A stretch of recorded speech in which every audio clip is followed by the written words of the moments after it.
A Thunderstorm at Night by Eric Mackay.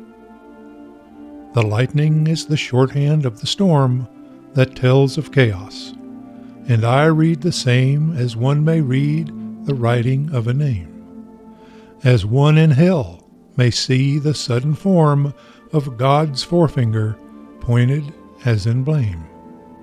How weird the scene, the darkest sulphur warm with hints of death, and in their vault enorme the reeling stars coagulate in flame. And now the torrents from their mountain beds roar down unchecked, and serpents shaped of mist rise up through heaven with unforbidden heads, and thunderclouds whose lightnings intertwist rack all the sky and tear it into shreds, and shake the air like titans that have kissed.